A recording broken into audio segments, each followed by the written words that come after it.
Not all large, luxury, family-sized 4x4s have to be pretend off-roaders, really more tarmac orientated. Here's a 5 or 7-seater contender that really can cut it when the going gets rough and has a proper 4x4 heritage with a badge you can trust in this sector. This more powerful 4th generation Mitsubishi Shogun offers loads of space, decent value for money and a real step forward from its previous generation predecessor, despite its similar looks. Careful tweaks have made it cheaper to run than you might expect too. The Mitsubishi Shogun was the original large 4x4, enjoying a market almost all to itself until the late 90s arrived along with a host of rivals, almost all prioritising a smoother road-going experience. In the new millennium, the Shogun sharpened up its act on tarmac too, but continued to buck the luxury 4x4 trend by offering a package that would still get you home in a rainstorm if you lived on top of a Scottish peak, accessible only by muddy tracks. This Mark IV model was launched in 2007, and though it might look similar to the previous generation version, it actually carries over just 26% of its parts. It's still properly tough though. If you're looking for comparisons, think Land Rover Discovery and Toyota Land Cruiser rather than BMW X5 and Volvo XC90. In 2010, the vehicle was significantly improved with more power and lower running costs. You could tow more too, which just about summed it up. It was, and still is, a really rugged choice. Despite its 11 Paris-Dakar Rally wins, the Shogun isn't the last word in off-road ability, which is probably a good thing. Not many of us want to drive around in Land Rover Defenders after all. What it does do is provide a very good compromise between on-road refinement and off-road ability, which would be more than adequate for most. To be fair, this car is very competent indeed in the rough stuff.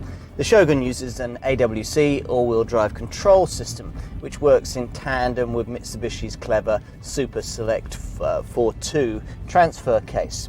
Now this uses a centre differential which apportions torque 33/67 in terms of percentage of front to rear and offers no fewer than 4 different transmission modes. You select them via the lever to the left of the main automatic gear lever on the centre console here. 2H is two-wheel drive, rear-wheel drive basically. 4H is full-time four-wheel drive. 4HLC is full-time four-wheel drive with a centre lock differential, and 4LLC is four-wheel drive with the centre lock differential but in low range to haul yourself out of a really slippery mud bath. On road, owners will appreciate the added urge of the uprated 3200cc diesel engine. There's no petrol option, with power increased these days from 168 to 197 brake horsepower. Torque's up too, from 373 newton meters to 441 newton meters, and all that added urge means extra pulling power, so the towing capabilities have increased markedly from 2,800 kilograms to 3,000 kilograms if you're going for a 3-door short wheelbase model, and from 3,300 to 3,500 kilograms if you've opted for a long wheelbase 5-door version like the one I'm driving here. Refinement wise, well, you're never in any doubt that it's a common rail diesel under the bonnet in terms of the noise that it makes, but it's certainly decently quick. A long wheelbase automatic 5-door like the one that I've got will take 11.1 seconds to go from rest to 60 on the way to 111 miles an hour, and that's not bad for something so large and heavy. The shape looks instantly familiar, the short overhangs and upright windscreen, serving to remind buyers that this is no bling smoothie, instead wearing its credentials on its sleeve. 3-door short and 5-door long wheelbase models are offered, both stronger and better protected than their previous generation predecessors. It's properly big too, at least in long wheelbase form, where it's 4.9 metres long, 1.9 metres high and 1.9 metres wide. So you'll need a garage with a decent amount of headroom, especially if you fit a roof box for ski trips. At the wheel, black plastic reins, but it's all decent quality stuff, nicely put together and broken up with splashes of aluminium and chrome. There's no doubt though that function reigns over fashion. At the back, there's comfortable room for 3 fully sized adults with plenty of head, leg and shoulder room, although the person sat in the middle won't be quite as comfortable as the 2 either side. Rear seat passengers in this long wheelbase version get their own ventilation controls.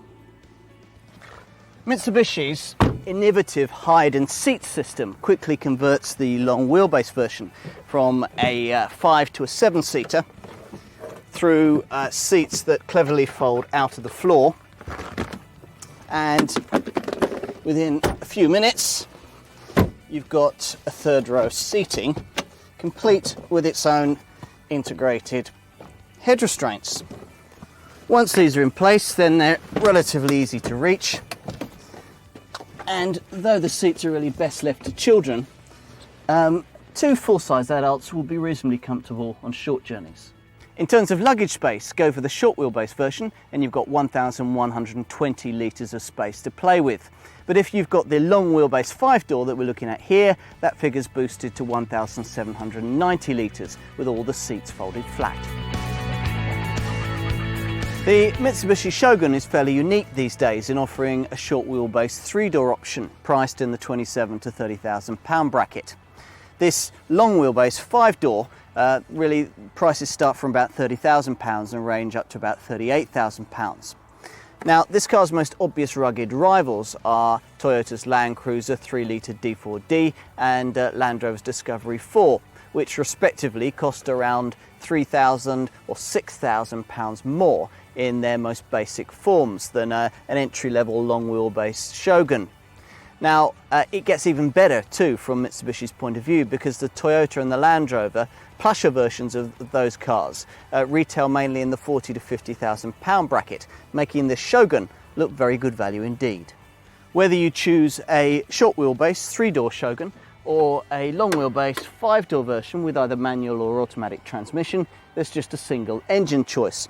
This 3.2 litre DID common rail diesel engine with 197 brake horsepower.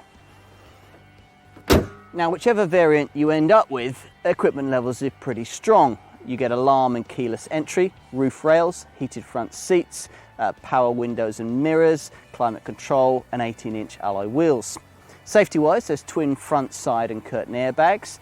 You also get ASTC, active stability and traction control, plus anti-lock brakes with EBD, electronic brake force distribution.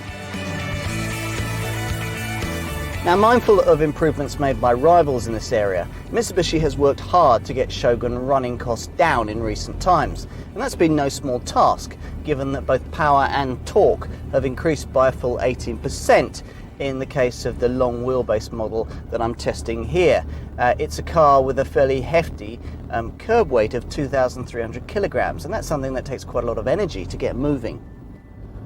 Despite all this, CO2 figures are much improved, having dropped by 14% on manual models from 246 to 212 grams per kilometre, and from 20% on automatic models from 280 to 224 grams per kilometre. Combined fuel consumption figures are down by about 5 miles to every gallon across the Shogun range. That means that you'll get about 35.3 miles to the gallon on the combined cycle from a 3-door and about 33.2 miles to the gallon from a 5-door. Servicing is every 12,500 miles, and there's a low-cost Mitsubishi servicing plan. There's a 3-year unlimited mileage warranty with 3 years of pan-European roadside assistance, and there's a 12-year anti-perforation, anti-corrosion warranty. More pluses include depreciation that's offset to some extent by good value upfront asking prices and by the steady demand that applies to this more practical class of SUV.